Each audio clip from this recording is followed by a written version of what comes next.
I was kicked out of my house on Christmas Eve by my own mother. She didn't even make eye contact, just tossed a garbage bag of my things onto the icy porch like I was a raccoon she'd finally trapped in the attic. She said, "You've been nothing but trouble lately." Lately? I was the one who paid the mortgage for 6 months straight when Dad got laid off and Mom couldn't handle the paperwork. I was the one who missed college to raise my brother when she disappeared for 3 days to clear her head. I was the one who quietly cleaned up after my brother's weed stash got found in my closet. And lately, I was trouble. I should have known better. My brother, Derek, could have burned the house down and she'd still call him her baby. Meanwhile, I got asked if I'd remembered to pick up milk on my birthday. And when I cried that one time, she called me dramatic and told me to get a grip because Derek was going through a hard time. He was 27 and still living in the basement, gaming until 3 a.m. on a custom-built PC I helped pay for. I was 33, barely staying afloat juggling 2 jobs, while they mocked me for not settling down. They made fun of the box I kept in the hall closet. I'd labeled it Life Documents, and Derek used to draw dumb doodles on it. "You collecting rejection letters?" he joked once. Mom laughed like it was the funniest thing she'd ever heard. But that box held everything I owned. Tax papers, the deed to a small rental home my grandmother left me before Mom tricked her into changing the will, and unbeknownst to them, 6 property titles I'd accumulated over the past decade. Quietly. Alone. While they called me useless. See, I had one secret: I was good with money. Real good. I'd started with a single foreclosure property when I was 25 working nights and scraping together a down payment while cooking dinner for people who'd never cooked a meal for me. They mocked me for staying in on weekends, called me boring. But that boring earned me passive income while they fought over the thermostat and maxed out the cable bill. They never once asked how I paid for anything. They just assumed I was in debt because I was quiet, because I didn't wear designer, because I shopped at Aldi and fixed my own toilet. And maybe I would have kept being quiet forever until Christmas Eve happened. Mom was furious because I didn't buy the family gifts that year, said I was selfish for not contributing when everyone else did their part. She meant she picked out crap from Amazon using my saved Prime account and expected me to foot the bill. I calmly told her I couldn't do it this year, that I was focusing on my future, saving for something important. She didn't like that. She accused me of holding back from the family, said I was too good now. Derek jumped in, laughing. Maybe she thinks she's better than us because she's got that sad little rental house. I just stood there, blinking. My face didn't move, but something inside me did something cold and final. Then she said it. "You don't belong here if you can't even be part of the family." So I left, no yelling, no tears. Just the crunch of snow under my boots as I carried my box to the car. She didn't ask where I was going. Derek didn't even pause his game. That was 3 months ago. Since then, radio silence. Except for one text from Mom: "We need to talk about the storage closet. You can't leave your crap here forever." She meant my childhood yearbooks and some old blankets I crocheted for Dad after his surgery. The things I clung to when I still believed I was part of something real. I didn't answer. I didn't need to. Because that box they mocked, it was with me now, sitting next to my desk in my 1-bedroom apartment. I opened it last week, took out the folder labeled Pine Hollow Rentals LLC. Then another, then another. I started making calls. I didn't cry that night. I didn't scream. I just stared at the ceiling, realizing something I should have years ago. They never loved me. Not really. They loved the convenience of me. The version of me that paid, stayed silent, and kept the house from burning down. Now that version was gone. And the worst part, they didn't even notice. The first few weeks after I left were quieter than death. Not the peaceful kind, more like that eerie stillness before a tornado. I waited for the calls, the texts, the apology, even a half-acid one. But all I got was silence. Then the rumor started. My cousin Melissa reached out first. "Hey, I don't want to get in the middle of anything, but your mom's been saying you abandoned them." "Abandoned?" I sent back. "You can't abandon what never held you," she never replied. Next came the guilt bombs. A Facebook post from Mom: "It hurts when the people you raise turn their backs on you in your time of need." A photo of her and Derek clinking hot cocoa mugs captioned, "Family means everything." Even when others forget. I didn't comment. I didn't even look at the comments. But I knew they were about me. What broke me wasn't the posts. It was the voicemail, 2.5 minutes long, her voice shaking, all twisted up in performative pain. I just don't understand where this is coming from, sweetheart. I know we've had our differences, but you've always been the strong one. I need you to come home and talk this out. Your brother needs you. I need you. Please don't throw this family away. She always did that. Wrapped her manipulation in velvet and expected me to wear it proudly. I almost laughed. The strong one. Translation, the one who absorbs all the shit and asks for nothing. I didn't respond. Instead, I blocked her number and changed the locks at the Pine Hollow property. I knew Derek still had a key from when he crashed there during his fake breakup 2 summers ago. I found the couch stained with Red Bull and weed ash, and a sink full of moldy cereal bowls. That place needed fumigation, not forgiveness. 2 weeks later, I got an email from her. You're being cruel. This isn't like you. What happened to the daughter who took care of everyone? She happened. That's what. I stared at the screen until the words blurred, then closed my laptop without replying. You ever realize, mid-bite, that the food you've been eating your whole life was poison? That was me sitting in my new apartment with a fork full of microwaved lasagna, trying to swallow the truth I'd ignored for decades. They never saw me as a person, just a utility, a walking apology, a safety net they could piss on and still expect to bounce. And now that I wasn't giving, suddenly I was unrecognizable. Mom called my landlord, told him I was mentally unstable and might need supervision. Luckily, I'd already warned him my family might try something. He called me with a nervous chuckle and said, "Your mom sounds like the kind of person who'd sue a waitress for bringing lukewarm coffee." She'd escalated, because my silence was louder than any fight I'd ever given her. But Derek, he took a different route. One afternoon, I got a message request from a burner Instagram account. You think you're better than us just because you've got a few properties? Don't forget who gave you a roof to sleep under when you had nothing. I laughed so hard I snorted. You mean the house I paid the heating bill on for 5 winters straight? The one where I cleaned vomit out of Derek's room after his 28th birthday bender? That roof? Delete, block, move on. Except I couldn't move on just yet, because something kept eating at me. Something I didn't want to believe, even though every bone in my body screamed it was true. See, when Grandma died, she left me something. Not much, but it mattered. A 2-bed, 1-bath fixer-upper. I was there holding her hand when she passed. Derek didn't even show to the funeral, but 3 weeks later, the house was gone. Mom said she changed the will. She said Derek needed it more. You're the smart one, you'll be fine.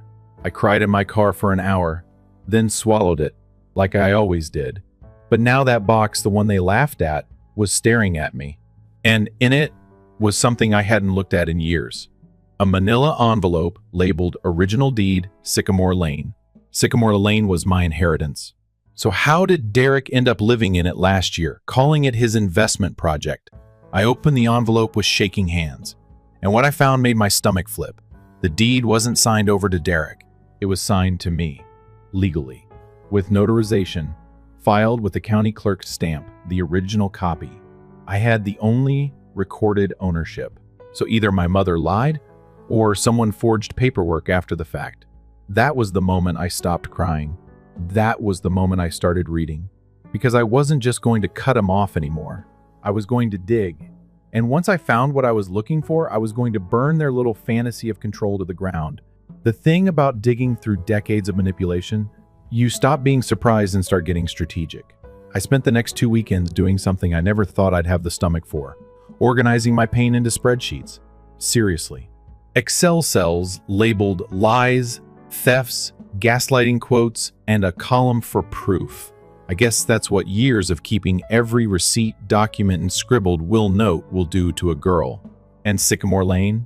That house was mine. Still mine. The title transfer Derek bragged about on Facebook? Never legally filed. I called the county myself. No, ma'am, that property is listed under your name. No change of ownership since 2015. I nearly dropped the phone. They told me Grandma changed the will. They told me I'd been erased. But what really happened? They lied. They gaslit me out of my own inheritance, then moved Derek into my house and slapped a fresh coat of paint on the truth. But karma wasn't done yet, because I found something else. Stuffed in the bottom of the box, behind property tax receipts, and an old photo of me and Grandma in her kitchen was a small folded piece of yellow paper. Her handwriting, unmistakable. "This is for you, because you stayed, because you saw me." Inside was a key. No address, just a number, #106. I hadn't recognized it at first, but then I remembered. Grandma used to rent out a few storage units. One of them was off the highway, behind that old plant nursery she loved. So I drove there, alone, in the middle of a rainy Tuesday, heart pounding. The manager looked at the key, typed something into a dusty terminal, then smiled. "Haven't seen anyone open that one in years." Unit #106 smelled like cedar and dust, and secrets. Inside were 6 boxes, each labeled in her handwriting. Rental agreements, insurance payouts, joint account docs, photos, "Do not toss Derek's mess" letters. For her eyes only, that last one nearly buckled my knees. I sat on the cold concrete floor and started reading. Turns out Grandma had clocked Mom's behavior years ago. In one letter, dated 2014, she wrote, "She keeps asking me to change the will again.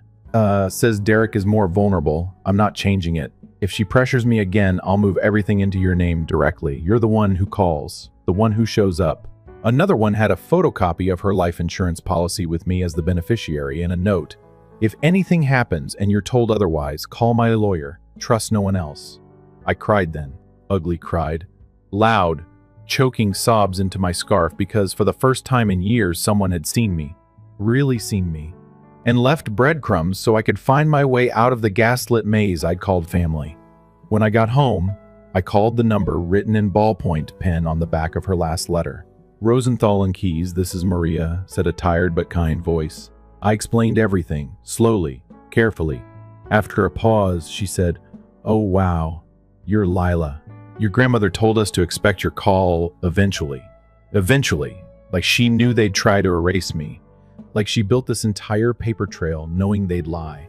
Over the next 2 weeks, I worked with Maria and their team. They pulled up old account logs, trust fund statements, and records that had been misplaced after Grandma's death. Guess what? Mom had forged a withdrawal authorization to drain over $80,000 from a joint account that was only supposed to be used for funeral expenses and property maintenance. She signed my name, badly. I laughed so hard I scared Maria. "Are you okay?" she asked gently. "Oh, I'm great," I said. "They have no idea what's coming." Then I did something I hadn't done in over a decade. I called my Aunt Joan. She was Grandma's sister, the one Mom always said was nosy and bitter. But I remembered her slipping me birthday cards with $20 bills and notes like, "Don't let them tell you what you're worth." She picked up on the second ring. "Lila?" That's when I broke, all over again. She invited me over, gave me hot tea and a warm hug and stories about how Mom and Derek had always been thick as thieves but never wanted to work for anything. She handed me a folder she'd kept. A full copy of Grandma's original will, signed, witnessed, notarized, naming me as the sole beneficiary of the Sycamore property and the storage account containing 3 rent-producing units downtown. 3. I thought I had one. Turns out I had 6. That box of crap Derek mocked? It held the keys to 6 rental properties in my name, and now I had documentation, legal firepower, a support system, and, most importantly, the rage that only comes from decades of being told to be quiet, be helpful, be nothing. So I made a plan. I'd reclaim every asset, I'd freeze every stolen account, I'd file a fraud report and a civil claim. And when I was done, I'd walk away, cold and calm, with my name on every deed they thought they buried. Let them choke on their cocoa and Instagram sympathy posts. Because I wasn't just the black sheep anymore. I was the wolf. I didn't kick the door in. I rang the bell twice. Polite, civil, legal. When Mom opened the door, she did that thing she always did when she was caught off guard, tight smile, eyes scanning for control. Well, look who finally came home. I stepped over the threshold, pulled a manila envelope from my bag, and handed it to her like it was a gift. "What's this?" she asked, frowning. "Consider it the last time I come bearing anything." Inside, a full formal notice of civil litigation, forgery, misappropriation of funds, unauthorized use of estate assets, theft. The look on her face, priceless. I didn't wait for her to read it. I turned and walked out, slow and deliberate, like a woman whose heart had stopped caring years ago, but finally remembered how to beat for herself. That was Monday. By Wednesday, they were scrambling. Derek texted me from a different number. What the hell is this? You're suing Mom? Are you insane? You can't take the house, it's mine now. Grandma wanted me to have it. I left him on read. Because now? It wasn't just a claim, it was action. Maria and the legal team filed an injunction to freeze the Sycamore Lane property pending investigation. A formal complaint was submitted for the forged withdrawal. And best of all, the court ordered a temporary hold on Derek's occupancy. He had 14 days to vacate unless he could prove legal ownership. Spoiler, he couldn't. He'd never even paid property tax. It was still auto-drafted from the rental income I never told them about. That Friday, I drove by Sycamore Lane. His gaming chair was on the curb, along with a giant neon green bong, a pile of takeout containers, and what looked like a broken TV. Mom was there, screaming at the moving crew, crying into her phone, trying to spin another tragedy of the ungrateful daughter ruining their lives. She didn't even see me parked across the street, but Aunt Joan did. She sat in the passenger seat next to me, sipping her coffee like it was a front row seat at Broadway. "You okay?" she asked. I nodded. "I'm not even angry anymore," I said. "Just done." We sat in silence as Derek threw a bag of clothes onto the lawn and stormed off. That weekend, the whole mess started unraveling publicly. My cousin, the one who ghosted after Mom's abandonment posts, messaged me again. "I just found out about the inheritance thing. I had no idea. I'm so sorry." Screenshots started making their way around the family group chats. The original will, the forged withdrawal, emails between Mom and the estate attorney trying to pressure him into adjusting the documents for fairness. Turns out Grandma's lawyer had refused to alter anything. That's why Mom cut ties with him and couldn't find the contact info when Grandma passed. Lie after lie fell apart like soggy cardboard. Then came the smear campaign because, of course, they tried the sympathy angle first.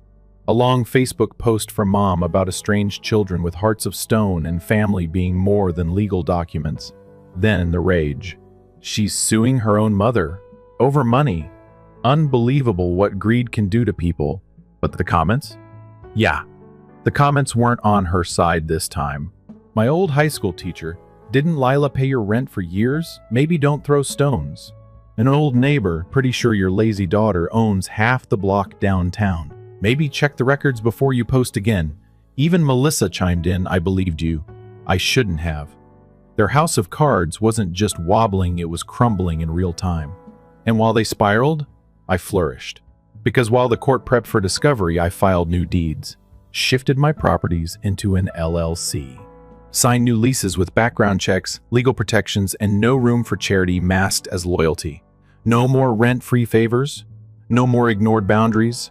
I opened a Roth IRA. I hired a property manager. I started planning a solo trip to Scotland, Grandma's dream vacation, the one she never got to take because she spent her last decade babysitting grown children in emotional diapers. And then came the letter, certified, cream envelope, my name scrawled in shaking cursive. "Mom, I know things got out of hand, but this isn't who we are. Family fights, family forgives. You're still my daughter." She underlined I folded it once and slid it into a folder labeled evidence. Not because I planned to use it, but because it was the clearest record of her weapon of choice, guilt shaped like love. She never apologized, she just rewrote the story. Again. But I didn't respond. I didn't need to, because this time, the silence was mine. It's been 8 months since the lawsuit, 6 since Derek got evicted from my house, 3 since the final judgment came down in my favor. Mom didn't show up to court, claimed she had the flu. Her lawyer asked for a continuance. The judge denied it. I think he could smell the BS from the bench. The ruling was swift. The forged signature, the illegal withdrawals, the attempt to reassign property without legal right documented, exposed, and formally condemned. I got it all back. Sycamore Lane, the 3 downtown rentals, the funeral account that she drained and used to book a Bahamas cruise 5 months after Grandma's death. Every last piece. The judge looked at me at the end and said, "I'm sorry this happened to you. You've handled this with more restraint than most people would." I smiled, just barely. I wanted to say, it's not restraint, it's exhaustion, but I let it be. Because sometimes peace is not having to explain anymore. I moved out of the apartment and into a converted craftsman duplex I'd been quietly fixing up. South-facing windows, a little garden, a kitchen with actual counter space, and the kind of silence that doesn't sting. My mornings are mine now. I make coffee without listening for someone stomping overhead. I read emails from tenants instead of texts from Derek asking for a small loan till Friday. I cook meals that stay in the fridge for more than a day because no one else is rating them at 2 a.m. I sleep, really sleep, the kind that doesn't feel like a pause button. I even got a cat. His name's Klaus. He stares at me like he knows what I've survived, like he chose me on purpose. And Mom, she sent me a birthday card last week. Inside was a gift card to a department store I haven't shopped at in 10 years, and a note, "Hope you're ready to reconnect. It's time to let go of the past." The arrogance in that sentence. Like forgiveness was her gift to offer me. Like the past was something I was holding like a grudge, instead of something I dragged behind me for years while she piled it higher. I tossed it in the trash without opening the envelope all the way. Because here's the truth. I don't want revenge anymore. I already got it. Not from the lawsuit, not from the eviction notices or the public unraveling, but from the quiet. The uninterrupted, unexploited, unbothered quiet. The kind of life where no one demands your paycheck, your silence, or your seat at the kiddie table after you've paid for the damn food. They can gossip.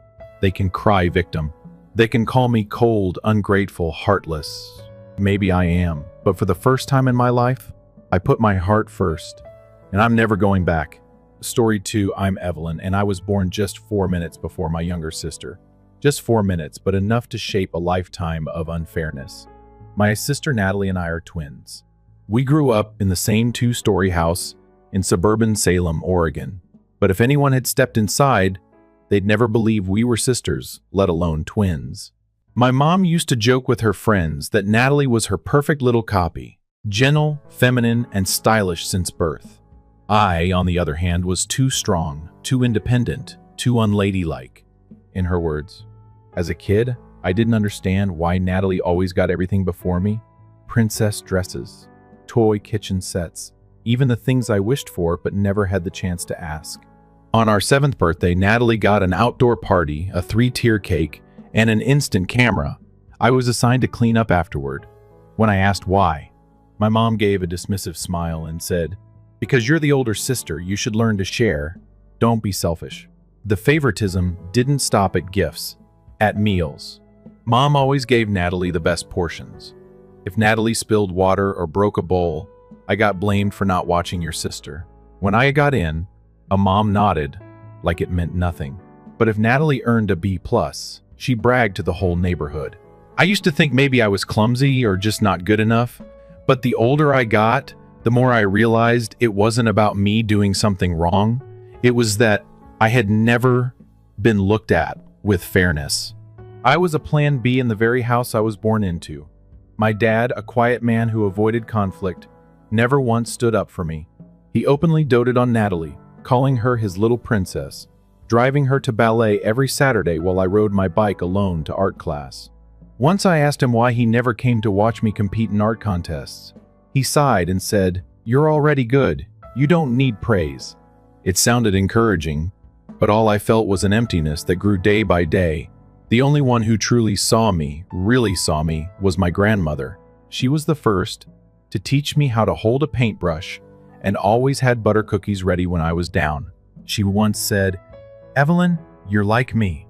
People don't notice you right away, but once they do, they can't look away." I held on to that like a shield whenever I got hurt. I learned not to expect anything from my parents. I taught myself how to do homework alone and how to sew up my old clothes. While Natalie went shopping with Mom, I learned to hold back tears when Mom said, "Why do you always look so grumpy? Be more like Natalie." I thought things would change when we got older, but they didn't. When we turned 18, our parents told me straight to my face that the college savings could only cover one of us. And of course, that one was Natalie. They didn't hide it. They weren't even sorry. They just said, "You'll figure it out. You're strong." That sentence repeated in my mind, like a sentence being passed. I left home with exactly $217.0 in my account, a suitcase of old clothes and a laptop. My grandmother left me before she passed everything I had. None of it came from my parents. And from the moment I stepped out of that house, I swore I'd never let anyone devalue me again. I rented a tiny room near the local community college. The walls were painted a faded yellow. The hardwood floors creaked with every step, but at least it was the first place I could call home. No yelling, no judgment, no denial of who I was. By day, I studied graphic design full-time. By night, I worked as a cashier at a 24-hour convenience store. Sometimes I was so tired I'd nod off while standing at the register, but I never complained. I didn't have the luxury of options. No parental safety net, no savings account in my name, no childhood friends to study with. I had only myself and a handful of dreams not yet realized. I always tried harder than others. Every assignment I went beyond the requirements. Every personal project, I spent extra hours researching, tweaking, and polishing, partly out of passion, partly to prove I wasn't invisible. And slowly, it paid off. In my second year, I won a full-ride scholarship through a partner program with a prestigious university in Seattle. It was the biggest turning point in my life at that point. I remember my hands shaking as I opened the email. I had to read it 3 times before I believed it. The scholarship didn't just cover tuition. It included a monthly living stipend for the first time in years. I could quit my night job and actually sleep. I texted my mom to share the news. No response. 2 days later, she replied, "Good. Natalie just got into an advanced yoga course. She'll be teaching soon instead of just following videos." I'm so happy. I reread that message. No matter what I did, it could never compare to Natalie doing yoga.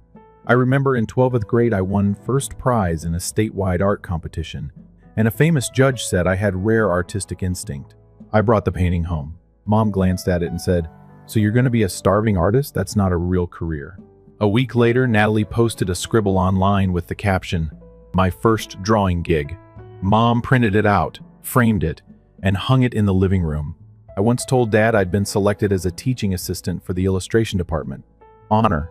Only 2 students in the entire program received it. He nodded and changed the subject to how Natalie was thinking about starting a minimalist lifestyle vlog. "She's a natural at sharing. You shall be famous," he laughed. "And you?" "Well, just keep up the good GPA. I learned to fake a smile instead of arguing." I knew they wouldn't change.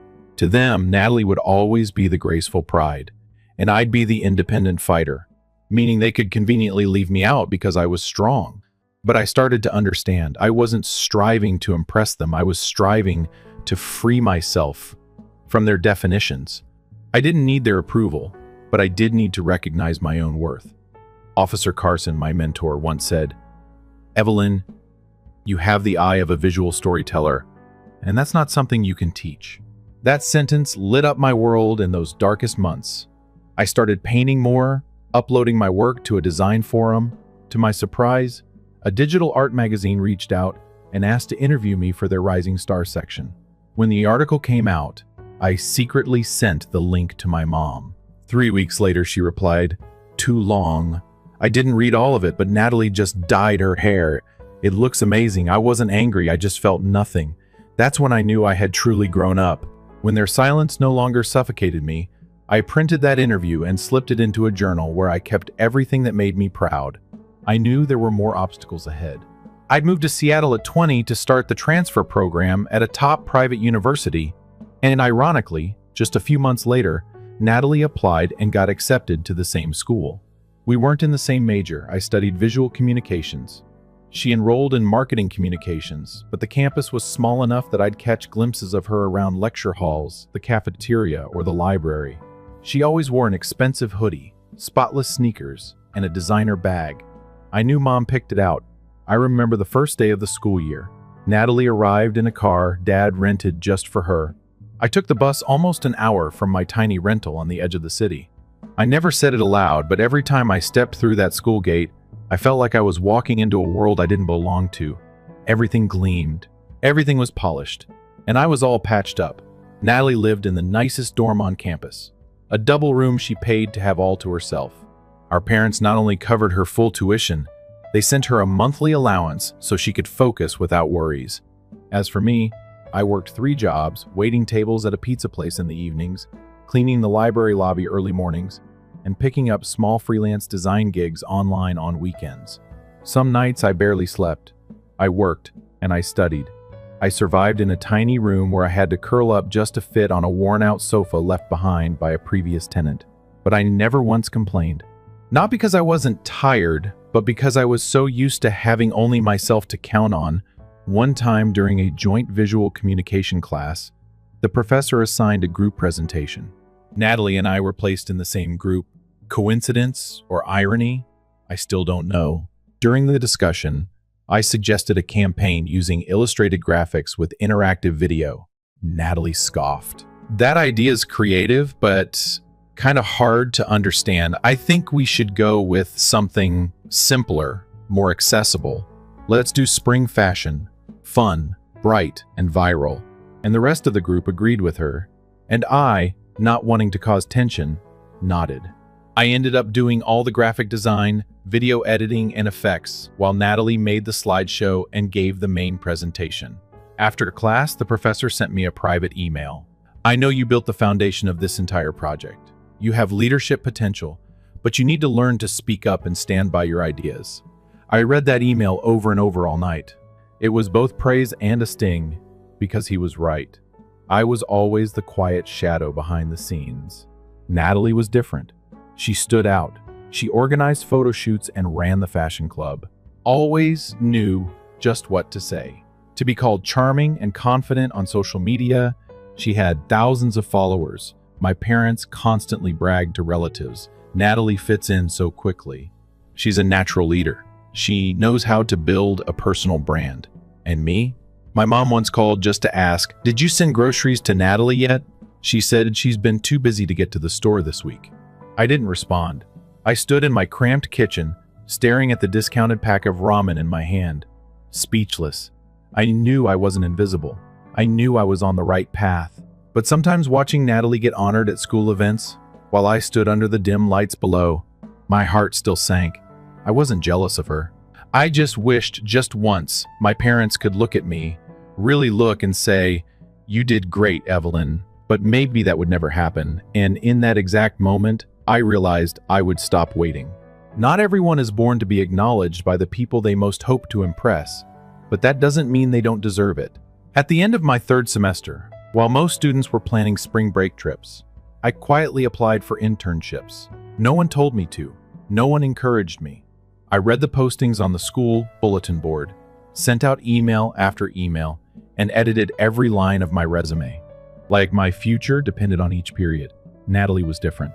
Over a rare lunch between classes, she said, "Mom told me to just focus on school, not worry about internships yet.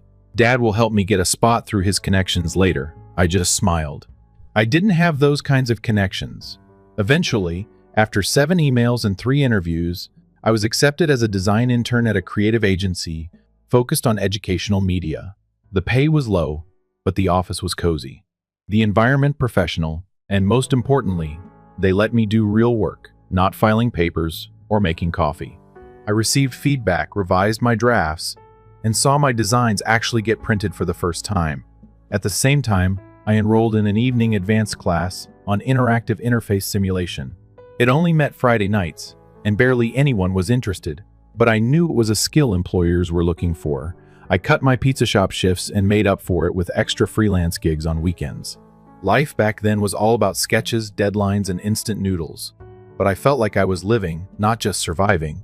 One evening after class, Professor Whitmore called me aside. She taught visual communication and was the toughest professor in the department. I never thought she noticed me beyond grading my work. "Evelyn," she said in a calm, firm tone, "I've been following your progress since last semester. Have you ever heard of the Benjamin Ford Honors Scholarship?" I froze. Of course I had. It was the school's most prestigious award, given to senior students with leadership potential in the creative field. It covered tuition and living expenses, and included a 3-month international internship. I swallowed. I read about it, but I didn't think I was qualified. She looked me straight in the eye. "You are, but you'll need a recommendation. I'm willing to write it, if you're serious about applying." That night, I spent hours reviewing the application. When I saw the list of past recipients, top graduates, national award winners with standout personal projects, I started to doubt myself. But then I thought about those mornings, mopping library floors. Those late nights on the bus ride home just to finish one more draft. I had come too far to stop now, out of fear. I began the application, and every personal statement section I wrote and rewrote at least 10 times. I didn't know how to tell my story. The girl without a privileged start who never gave up in a way that would resonate. So I wrote it exactly as I had lived it. No sugarcoating, no hiding. 2 weeks later, I was called for an interview. Natalie found out. She casually asked, "Wait, you applied for the Ford Scholarship? I thought only, standout students got nominated." I didn't reply. I knew that to her, stand out meant being seen by many. But I chose to stand out by letting my work speak. On results day, I was at my internship when the email came. I had been selected. Not only that, I was one of just 3 students nationwide accepted into the International Internship Program in the Netherlands. A chance I once thought only existed in dreams. I stood in the office, hands trembling, eyes welling up. I didn't call my mom. I didn't text my dad. I didn't post it online. I simply emailed Professor Whitmore. "Thank you. I won't let you down." And silently I told myself, "Evelyn, you don't need anyone's validation. You just proved you're capable, resilient, and more than worthy." I received the Benjamin Ford Fellowship on a crisp March morning in Seattle. The confirmation email popped up while I was making coffee for my coworkers. My heart raced as I read the bold words. "Congratulations! You have been awarded the Benjamin Ford National Fellowship." I had to read it 3 times to believe it. I'd earned one of the top 5 national fellowships. Not by luck, but by every sleepless night, every painstaking revision, and every invisible effort. No one had noticed. I did it, and I did it alone. All day I felt like I was floating. Coworkers hugged me. Professor Whitmore sent a short, heartfelt email. "I'm so proud of you, Evelyn." I thought I no longer needed anyone's recognition. But that night, back in my tiny apartment, I opened my phone and messaged my mom. I just got the Benjamin Ford Scholarship. Only 5 people nationwide were selected. I'm one of them. I stared at the screen, heart fluttering as if hoping for a miracle. Despite all the past letdowns, part of me still wished maybe this time would be different. The message was seen after 11 minutes. 30 minutes later, she replied, "Oh, really? I'm cooking right now. I'll tell Natalie to call you later. She just hit 20,000 views on her new makeup tutorial." I read the message without blinking a long while later. I closed my phone, set it on the table, and laughed. Not the joyful kind, but the dry, hollow laugh that holds back tears. Natalie never called back. No one asked what the scholarship was, how much it was worth, or what it took to earn it. They didn't care, and if they did, it was only to compare it with a social media video. I should have been angry, but I wasn't. I just felt empty. Maybe because this time I no longer expected anything. I had learned the hardest truth. Some people, no matter how hard you try, will never see you. 3 days later, I received the official invitation from the scholarship board, along with an invite to the award ceremony in New York the following month. Flights, hotel, everything was fully covered. I stood in my room holding the thick cardstock letter, feeling like I was finally holding what I'd always longed for: recognition, respect, and real worth. I didn't post anything online, no photos, no status updates. I just took a picture of the invitation and sent it to my grandma, the one person who had truly seen me. She was gone, but I still kept her number in my phone and still wrote to her when I had something to share. This time I wrote, "Grandma, I did it. You once said the world would notice me one day. Today I believe you were right. The night before I flew to New York, I got a call from my dad, a rare thing," he simply said. "Your mom mentioned you got some scholarship. That's good. Congratulations." Then silence. No follow-up questions. No more words. I almost replied, but I didn't. Maybe silence was the only way to end a conversation that had never truly begun. I boarded the plane with a small suitcase, wearing the one formal dress I borrowed from a classmate, a navy blue. Simple but elegant. During the award ceremony, when my name was called, the whole room stood and applauded. I walked onto the stage under bright lights, but my heart was completely clear. I didn't need family in the front row. I didn't need proud looks from my parents. I had made it here, and no one could take that from me. I realized sometimes you can't force others to see your worth, but you can create that worth and live a life that makes them regret ever doubting you. The award hall in New York glowed with camera flashes and lights around me. Sat top students, respected professors, and executives from major US media companies. The atmosphere was formal, but not stiff. And inside, I felt oddly calm when the host took the stage and began announcing the Inspirational Leader of the Year award, a special title given to just one Benjamin Ford fellow. I expected nothing more than to applaud someone else's moment, but then he said my name. Evelyn Brooks, a communication design student from Seattle, who overcame every barrier, financial and personal, to rise by her own merit and extraordinary will. I didn't catch the rest. The room stood, the lights turned toward me, and I walked onto the stage to long applause.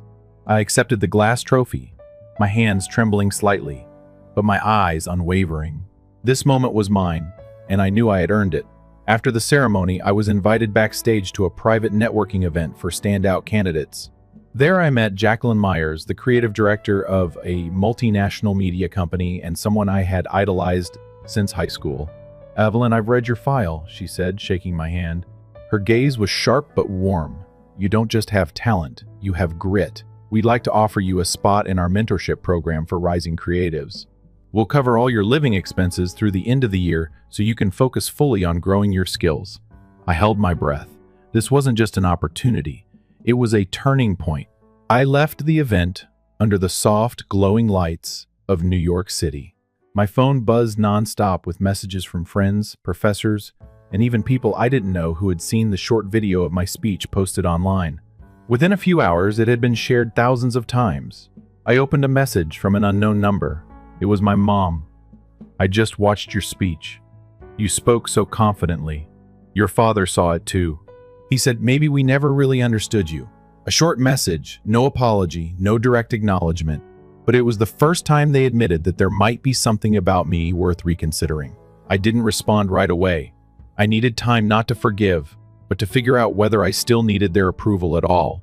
The next day, Natalie called. I hesitated, but picked up. "Hey." Her voice was softer than usual. "I just watched your video. I didn't think you were that good." I said nothing. She continued, slower this time. "I am sorry for always looking down on you. I thought you just doodled to pass the time, but I was wrong. I didn't feel happy or sad, just empty. Because apologies, especially late ones, can't undo the past. I had come too far to turn around in search of validation." I answered calmly, "Thank you, Natalie. I hope you find something worth chasing too. Not for mom and dad, but for yourself." The conversation ended in silence, but for the first time, there wasn't that invisible competition between us anymore. Maybe we'd go our separate ways, and that was enough. That night, I sat by the hotel window, watching the city lights reflect on the glass table. I opened my laptop, pulled up my inbox, and typed my first reply to Miss Myers. "I'm ready. Thank you for believing in me." Under those lights, I knew I had stepped through a major door, not into someone else's world of success, but into a life I chose and owned. I was no longer Evelyn, the one overlooked behind Natalie, no longer the strong one who didn't need care. I was just me. And for the first time, that was enough. 2 weeks after I returned from the award ceremony, my mom unexpectedly called and invited me home for dinner. "Something warm and cozy," she said. Her voice over the phone sounded different, gentler, like she was testing the waters to see if I'd refuse. I paused for a few seconds, then said yes. I didn't know what awaited me in that house after all those years of emotional distance, but I knew it was time to face it. Not to hold on, but to let go. That afternoon, the old house on Evergreen Street looked just as I remembered it. Cream curtains, plaid fabric sofa, the old, tilted family photo on the wooden shelf. But something had changed. Maybe it was me or the way they looked at me. Mom stepped out of the kitchen, towel in hand, her eyes cautious but hopeful. Dad sat in the living room wearing reading glasses I knew he wasn't using. Natalie was there too, perched on the staircase, silently watching. Dinner started with small talk. Mom mentioned the new neighbors. Dad asked about the weather in New York. Natalie threw in a comment about a new marketing class she'd enrolled in. I listened quietly, feeling like a guest in the house I once called home. After the dishes were cleared, Mom invited me into the living room. Dad had removed his glasses and was looking at me for once without hiding anything. "We wanted to talk to you," Mom began, "about everything. And about what's happened." I sat up straight, hands resting on my knees. "I'm listening." Mom glanced at Dad, then back at me. "We know we weren't fair to you. I'm sorry, but back then things were hard. We just thought you were strong. You'd be fine." I took a deep breath. "Yeah, I know. I heard that my whole life, that I'm strong, that I'd figure it out, that I didn't need anything." My voice wasn't raised, but every word sliced through the air like a thin blade. I looked straight into their eyes, unflinching for the first time. "But did you ever think," I continued, my voice trembling, "that I wanted to be weak? To that I wished. Just once you'd ask, 'Are you tired? Are you okay?' But you never did. And now, honestly, I don't need it anymore." My dad looked away, a flicker of shame in his eyes. Mom nodded. Her eyes were red but dry. "You're still our daughter," she said softly. "Can we start over?" I smiled, bittersweet but calm. Start over. Maybe. But it won't be the same, because now I have boundaries. I don't need approval anymore. I don't live for one-sided love. If you want to know who I am, I'll share. But if not, I won't wait. Natalie had stayed silent on the stairs through the whole conversation. As I stood to grab my bag, ready to leave, she called out, "Evelyn." I turned and she walked over, a little hesitant. "Do you think you made things harder? I mean, now Mom and Dad compare everything to you. I feel like I'll never be enough." I looked at her, really looked. Natalie, once wrapped in layers of favoritism, now stood lost and unsure. "I never did anything to make you feel less," I said gently. "I just lived the life I deserved. And you can too. But you'll have to stand up on your own. Stop waiting for Mom and Dad to pave the way." Natalie lowered her head, saying nothing more. I didn't blame her. I knew that I was once the shadow behind her spotlight. Now the rules were slowly reversing, and that scared her. On the way home, I rolled down the car window, letting the wind carry away the weight of the evening. I didn't feel angry or hurt, just light. I moved to New York on a June morning. The sun was soft, the breeze dancing through the city streets, like the city itself was welcoming me. My suitcase clicked along the stone pavement, and in my chest was a mix of nerves and freedom. A new chapter opening, one I had chosen myself. The media company where I'd met Miss Jacqueline Myers officially welcomed me to the creative team as an assistant project director. It was my first job after graduation, and the first place where my skills were truly valued. The office sat on the 22nd floor of a glass building near Midtown Manhattan. Every morning I walked from my cozy Brooklyn apartment, coffee in hand, catching the scent of pastries from street vendors. Life in New York was fast and loud, but to me it was a symphony of freedom and ambition. I had never felt like I belonged anywhere the way I did here. The job was demanding, but I thrived in the chaos. Intense brainstorming meetings, late-night idea revisions, and projects displayed on billboards in Times Square. It all made me feel alive. Occasionally, I got messages from my mom, mostly holiday wishes, health updates, or distant family news I no longer cared about. I always replied, polite, respectful, or not cold, but no longer close. There was now a soft distance between us. Not painful, but wide enough that I no longer expected anything. Natalie sometimes messaged me a picture from her new yoga class, a fun video with her friends. Once, just a message, I suddenly remembered that pumpkin soup you used to make. I didn't know if it was a memory or an unspoken apology. I simply replied, "Yeah, I still remember how to make it, even after letting go. Sometimes in the quiet nights of the city that never sleeps, my heart still tightened when I thought about family. Not because I was angry, but because I had once loved them so much. I forgot myself. I focused on building a new world, a life not based on others' expectations. I learned to cook better, decorated my small apartment with my own artwork, and occasionally attended weekend exhibits. My friends in New York were all self-made people who had stumbled, but stood back up.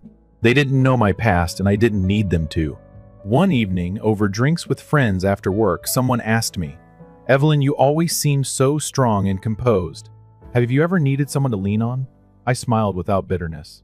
I have, but I learned to lean on myself.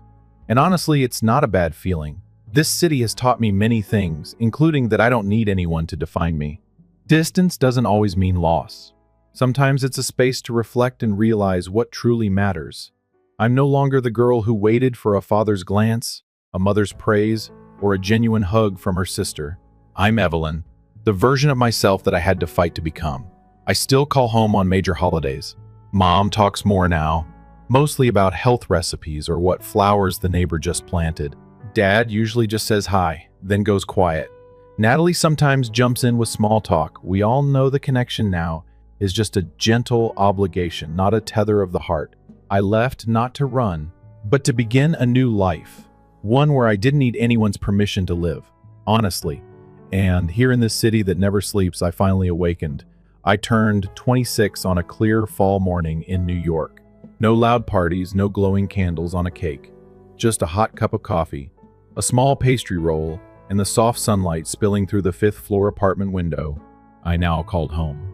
I spent the morning reflecting on how far I'd come from the child living in her sister's shadow to the student juggling jobs at night, to the woman I am now with a job I love, kind friends, and a little space of my own where I could breathe without walking on eggshells. I realized I no longer thought of my family with sadness or longing for approval. The half-hearted birthday calls from my mother became something I no longer expected. I still replied politely, but my heart wasn't in it. It wasn't indifference. It was peace. I used to think family was unchanging, that I had to earn love from the people who raised me. But the truth is, some relationships exist only out of habit and duty, not understanding or presence. One evening after work, one stayed late at the office to finish the final draft of a new project plan. The soft light poured over the desk as I looked up at the bulletin board, covered in notes, sketches, and reminders. And suddenly it hit me. This was all built by me. No one pushed me to succeed. No one held my hand. Every achievement was mine alone. I never had a family who stood behind me, lifting me up. But I had something even more valuable. Belief in myself. Even when the world didn't believe in me. I built a life not on a foundation laid out for me, but from broken pieces I wasn't sure could ever fit together. My friends, the ones I chose, often tell me I have a quiet kind of magnetism. Not because I'm loud or flashy, but because I always show up with steadiness. And they don't know how long it took for me to become steady, how often I wanted to disappear just to feel less lost. I used to think that if my parents saw me succeed, they would change. But now I understand. Not everyone is ready to admit they were wrong, especially when that wrong has lasted for years. And I don't need that admission anymore, love. It turns out it isn't something you chase endlessly in others. It begins the moment you stop chasing and start finding it within. I started journaling again, not to complain, but to record the small things I was grateful for. A traffic-free morning, a compliment from my boss, or the neighbor's cat tapping at my window for cookies. I realized happiness doesn't come from grand gestures. It lives in the ability to notice beauty in the simplest of things. One Sunday afternoon, I walked through Central Park. Golden leaves scattered the paths, and a violinist played a soft lullaby in the distance. I sat on a bench and opened my phone to a message from Natalie. I know I wasn't the sister you hoped for, but I'm trying. Thank you for not hating me even when I was selfish. I smiled. I didn't feel regret. I didn't feel that it was too late. We might never be those picture-perfect sisters, but I no longer resented her. We'd grown up, and each of us was learning what it meant to be an adult in our own way. I closed my phone and took a deep breath. I'm still Evelyn, the girl who once dreamed of a warm family, who once broke down for being unseen, who once believed she wasn't enough. But now I know I don't have to be enough in anyone else's eyes. I only need to be honest with myself. One spring morning, I sat in my small Brooklyn apartment. Sunlight filtered through the curtains, casting soft shadows across my desk as I sketched the first concepts for a personal project. Not for a client, not for anyone waiting. Just because I wanted to, because I loved it. And I realized I had never felt more real. I had grown not because I had a stable job or because my coworkers respected me, but because I no longer felt the need to prove anything to anyone.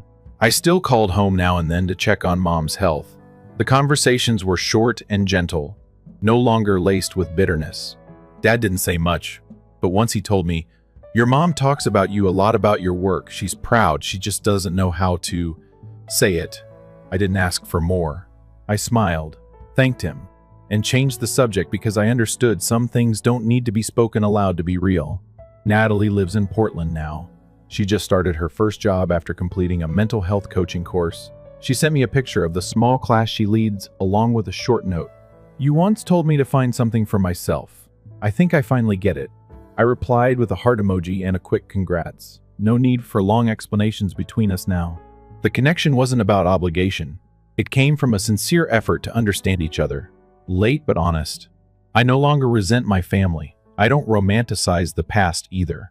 I see it as it was a chapter that hurt me, but one that also taught me how to stand. And because of that, I now treasure kindness, even the smallest kind in the present. I've reconnected with a few old friends from Seattle, people who supported me quietly but whom I had drifted from while running away from my past. Here, in this bustling city, I've begun building a different kind of family, not through blood, but through respect, care, and the understanding that we all have tender places that need healing. At a small gathering, once a close friend asked me, "Evelyn, if you could go back to when you were 17, would you change anything?" I sipped my tea and shook my head. No, because without those days, I wouldn't know how strong I really am, and maybe I wouldn't have learned how to love myself. I used to live to be seen, acknowledged, and loved. Now I live because I deserve a full life unconditionally, without needing anyone else's validation. I hung a simple frame on the blank wall in my living room. Not a certificate or diploma, but a handwritten quote I crafted on handmade paper. "You are enough. Always were, always will be." Every time I come home late, I feel overwhelmed. I look at that quote, and I remember what I've walked through. I wasn't born into a perfect home, but I've learned how to build one for myself with bricks made of effort, self-respect, and a heart that no longer longs for what's behind me. Evelyn's story is proof that being born into a lack of love doesn't mean you're doomed to suffer forever. Though she was never truly seen by her family, she walked through the darkness alone and built a strong, successful life. Evelyn didn't choose resentment. She chose growth. She learned that true family is built on respect and unconditional love. And in the end, it was her resilience and self-worth that brought her lasting happiness. What do you think about Evelyn's journey? Have you ever felt the same way she did? Share your thoughts in the comments. And don't forget to follow the channel for more powerful, emotional stories about family and self-discovery. Story 3, at my dad's birthday party. My name tag said "The Disappointment." My stepmom laughed. Well, it's true. So I stood up, clinked my glass S, and said, "I'd like to make a toast to the last time you'll ever see me." Dad choked. But the real shock came when I walked out the door and left behind one final. I'm 32F, and if you asked my dad, he'd probably tell you I'm his biggest disappointment. Not because I'm in trouble with the law, not because I'm jobless, not because I've done anything actually bad, but because I chose to live my life on my own terms, instead of following his plan for me. My dad, James, is the kind of man who likes things his way. He has always been big on control, appearances, S and D, most of all, family loyalty. As long as that loyalty benefits him. When my parents divorced, I was 10. It wasn't an ugly divorce, at least not outwardly, but my dad moved on fast. Within a year, he was remarried to Stephanie, a woman who had 2 kids from her previous marriage, Hunter and Olivia. And that's when everything started to change. At first, I really tried. I was just a kid, and I wanted my dad to be happy. Stephanie was nice in that fake sweet kind of way. Overly enthusiastic in public, always making a show of how she was trying to blend the family. She'd hug me a little too tightly and say things like, "I just know we're going to be best friends." But behind closed doors, it became pretty clear that she only had one priority for her own kids. My dad, who had always been involved in my life before, suddenly had new priorities. He went from being my dad to being their dad. It was small things at first, like missing my soccer games, but never missing. Hunter's forgetting to pick me up from school tea, always being on time for Olivia's dance recitals. Then it escalated. By the time I was 14, I was expected to babysit them, help with chores that they never had to do, and act like a good big sister while they got away with everything. If I ever complained, my dad would sigh like I was exhausting him and tell me they needed more attention. "You're older, be mature." Stephanie, on the other hand, had a more direct approach. She'd just call me selfish. The final straw was when my dad drained the savings account my mom had set up for me, money that was supposed to be for my college tuition. My mom fought hard in court to get that money back, but by then, the damage was done. I was furious. I barely spoke to him my last year of high school, and when I left for college, which I paid for on my own, I only came back for the occasional holiday. Year passed, Ed and my relationship with him never really recovered. I still got invites to family events, but they always felt more like an obligation than a real effort to see me. I could tell that to my dad and Stephanie. I was just the difficult child who refused to play happy family. Why? Hunter and Olivia. On the other hand, we're the golden children. Which brings me to my dad's birthday party. Stephanie was throwing a huge party for him. One of those over-the-top invite everyone we ever met, parties, thing. I wasn't planning on going, but my aunt was one of the few family members still on my side. Si Convencido stopped by for a little while, she said. Maybe things have changed. SS spoiler, they hadn't. The moment I walked in, I felt it. That familiar, unwelcome tension. People the first hadn't seen in years were there, but instead of warm greetings, I got polite nods. Conversations flowed around me, but no one really included me. I saw my dad across the room laughing with some old friends, but when his eyes landed on me, his smile flickered for half a second. Like he was surprised I actually showed up. I was already regretting coming when I noticed a small table near the entrance. It had name tags. Stephanie had done this before at past events, claiming it helped people mingle.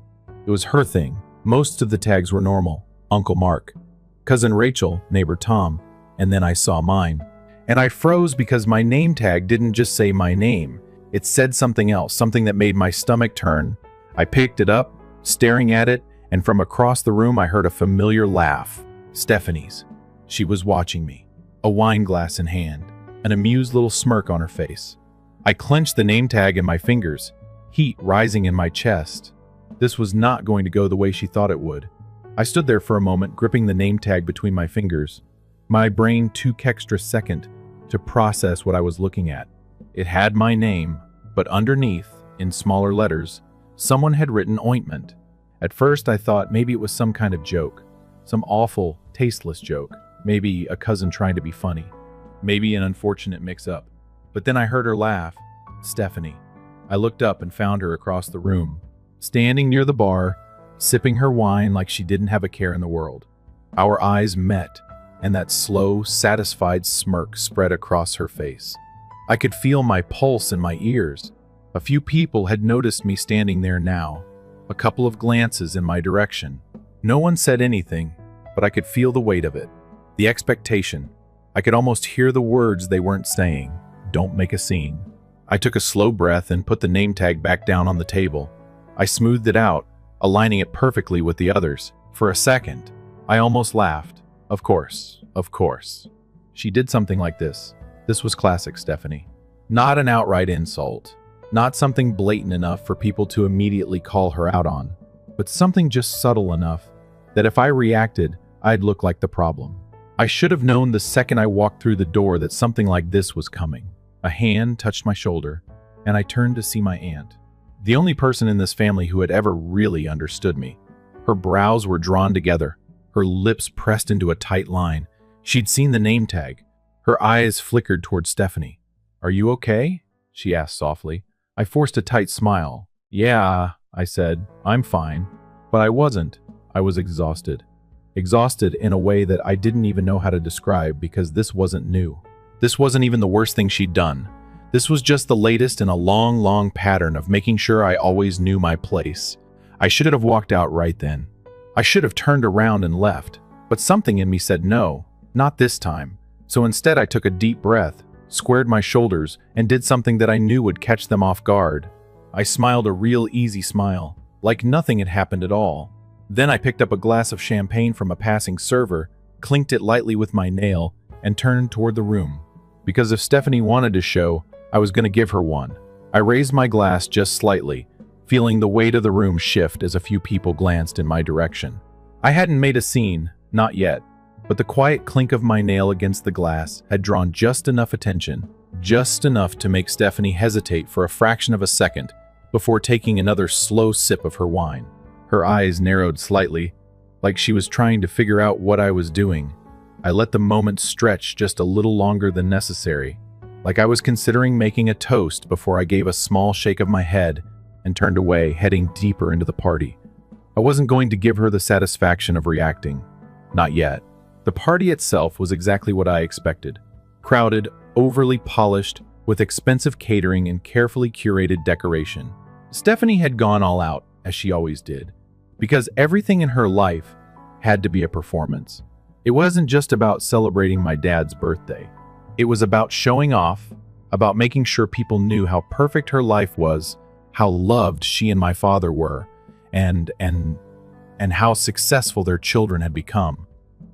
Their children, not me.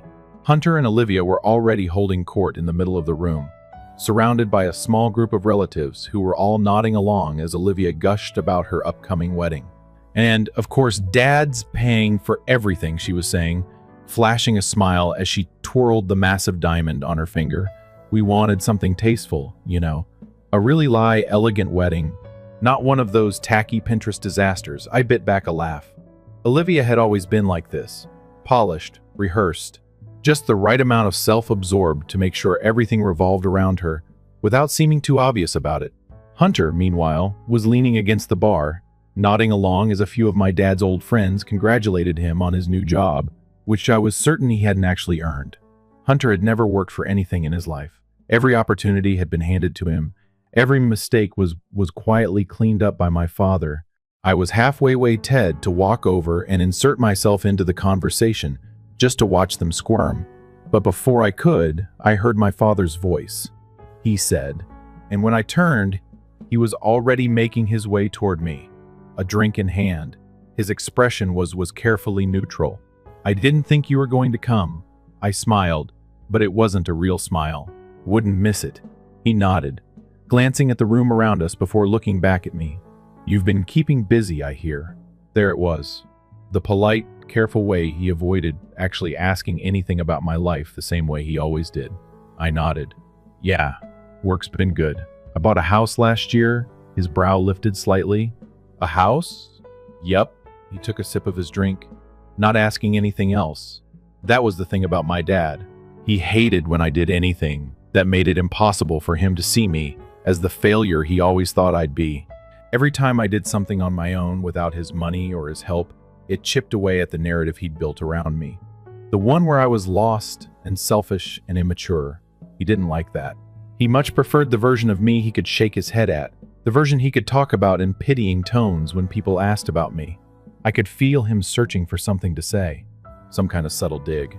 But before he could, Stephanie's voice cut through the conversation like a knife. Well, she said, stepping up beside him. Her smile was all teeth. At least she finally did something responsible. And just like that, I felt the heat rise on my chest again. I turned to her, and she was beaming like she was just so happy to see me. But I knew that look. I'd seen it 100 times before. Stephanie was the kind of person who could insult you to your face. And if you got upset, you were the problem. She was just joking. You were too sensitive. I should have walked away. I should have let it go, but I didn't.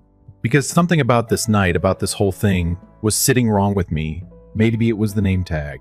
Maybe it was the fact that my dad had barely spoken to me before finding a way to brush me off.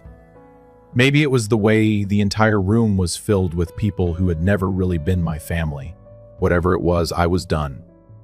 I turned to Stephanie, tilting my head slightly. You know I was going to let it go.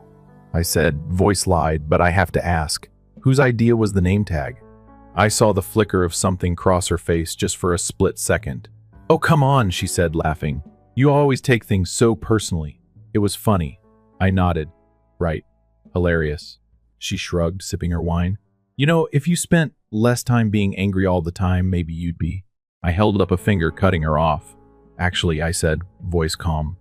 I think you're right. Her eyes narrowed slightly. About what? About making a joke, I said, turning slightly, raising my glass. Because now that I think about it, I have a joke too. She blinked, caught off guard. My father shifted uncomfortably beside her, and then I smiled. Slow. Easy. I'd like to make a toast. And just like that, the room started to go quiet. Not all at once. Not immediately, but conversations started to die down as people turned toward me. Curious, because people love the toast, especially an unexpected one. I could feel my father tense beside me. Stephanie let out a small laugh, shifting her weight like she was trying to brush me off. "Oh, come on, you don't have to." I held up a hand, still smiling. "No, really, I insist." The weight of the room shifted as more people turned toward me, curious murmurs rippling through the crowd. A few guests grabbed their drinks, ready to indulge in what they assumed was just a lighthearted toast. They had no idea what was coming. Stephanie's smile had tightened at the edges, but she was still playing it cool, still holding on to the idea that I was the same person she'd always known, the person who swallowed every insult, who let things slide, who never really fought back. My dad, on the other hand, wasn't so composed. He knew me better than she did. His grip on his glass tightened, and for the first time all evening he looked directly at me. Not through me, not around me, but at me. I let the silence stretch a little longer, letting the anticipation build before finally raising my glass to my father. I began my voice flight, almost conversational, into Stephanie, of course. Because without them, I don't think I would have learned one of the most valuable lessons of my life. I paused, taking a slow sip of my champagne. Stephanie let out a small, breathy laugh. "Oh boy, here we go." A few people chuckled. They thought this was a banner. They thought I was about to say something self-deprecating, maybe poke fun at myself, smooth things over like I always did. I smiled. "No, really. I mean it, because I think we often learn the most from the people who challenge us, don't you?" I turned my gaze to my father.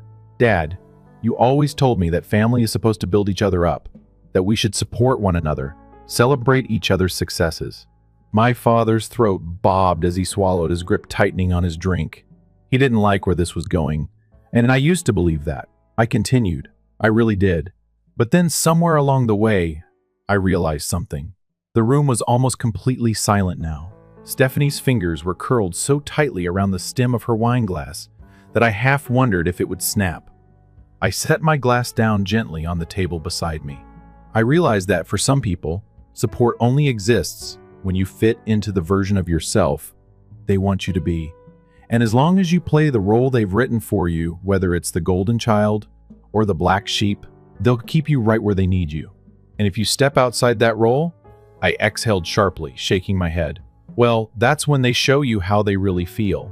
I heard a few uneasy shifts in the crowd, people glancing at each other, Olivia looking at my father, waiting to see his reaction before deciding how she should feel. I saw Hunter smirking like this was all just entertainment to him and Stephanie. She was still smiling, but her knuckles were white. I used to think that if I just proved myself, if I worked hard, if I were successful, if I played by the rules, you'd see me differently. I said, my voice softer now, but no less steady. But I get it now. It was never about me. It was never about what I did or didn't do. Stephanie opened her mouth, probably to cut me off, but I didn't let her. I turned my attention back to my dad because at the end of the day, I was never supposed to succeed, was I? His expression flickered just for a second. I let that hang in the air before I exhaled, rolling my shoulders back. But I did. I built something for myself. I made a life that has nothing to do with this family. And let me tell you, it's been the most peaceful, fulfilling thing I've ever done. I could see the questions forming on people's faces, the doubt, the curiosity, because they had no idea what I was talking about.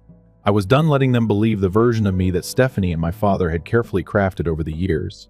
Stephanie let out another forced laugh, trying to regain control of the room. "Oh, come on, this is ridiculous. It's just a name tag." I turned my gaze to her. "You're right," I said smoothly. "It is, but it's also a pattern. A lifetime of moments just like this. Little digs, little jokes, little ways of reminding me that no matter what I do in your eyes, I'll always be the disappointment." My father finally cleared his throat, stepping forward slightly. "That's enough." I met his gaze head on. "Oh, I agree. It is enough." And then, before anyone could process what was happening, I picked up my glass again. I raised it slightly, letting the weight of my next words settle over the room. "This is the last time you'll ever see me." The silence was deafening. My father stiffened. Stephanie's jaw actually dropped slightly before she snapped it shut. Someone in the back muttered, "Wait, what?" And then, without another word, I set my glass down, turned on my heel, and walked toward the door. I could feel them watching me. I could feel the panic starting to creep in, because this wasn't like the other times. I took one last glance back before stepping through the door, and for the first time in my life, I didn't feel like I was walking away from a fight. I was walking toward something, toward freedom, toward peace, toward the life I'd been building, away from the drama that had always defined my family. As I stepped outside, I took a deep breath, the cool night air filling my lungs. It was over. I had cut ties in a way I should have years ago. There was no more pretending, no more trying to win approval from people who had never cared about me unless I fit their image of what I was supposed to be. I drove home that night in silence, feeling a weight lifting from my shoulders with every mile. But even as I sat in my quiet living room that evening, there was a part of me that couldn't help but wonder if I'd gone too far. Had I really done the right thing? That I've been too harsh? The next few days were a blur of texts and calls I didn't answer. I didn't look at social media because I knew it was full of the fallout. I'd walked out on my dad's birthday celebration. I had publicly humiliated him and Stephanie, his wife, my stepmother, who I had always felt was trying to push me aside in favor of her own perfect world. The family group chat was blowing up with messages, but I stayed silent, unsure if I could even face the confrontation that would follow. Finally, I got a text from my aunt. The only person who seemed to understand me was asking if I was okay. I didn't know what to say. I was okay. Better than I'd been in years, but also a little unsure. I told her I needed time. She didn't press. My father called me the next morning. "Where are you?" he asked in his familiar tone, the one that always sounded like I disappointed him. "No matter what I did, I'm at home." I said, "I'm not coming back." His silence was all I needed to know. "You can't just leave like this." "You know," he said after a long pause, "this family, we have to stick together." I didn't even hesitate. Not if sticking together means pretending to be someone I'm not. Not anymore. That was the last time we spoke. Weeks passed, and I stayed away from all family events, weddings, birthday parties, and whatever else they tried to organize. The rest of my family either fell into line with my dad and Stephanie's view of me, or pretended like nothing had happened. I heard through the grapevine that my dad was hurt, that Stephanie was furious, and that my brother and sister were disappointed in me for making a scene. But none of it bothered me. I knew I had done the right thing for me. I was still living my life, still thriving, and while I wasn't exactly happy about cutting them all off, I felt a kind of peace I hadn't known in years. I haven't spoken to anyone in the family since that day. So here I am asking, am I the asshole for walking out like that, for making the toast and cutting them off completely? Did I take it too far, or was I justified in finally standing up for myself? I know I'll never get my dad's approval. I know I'll never be the daughter you wanted. But part of me thinks that maybe I've finally figured out that I don't need to be. So Reddit, let me know. Was I out of line, or was this long overdue? If you enjoyed this story and want to hear more content like this, make sure to like and subscribe. Don't forget to drop a comment below, sharing your thoughts. Do you think they went too far, or was the fallout completely justified?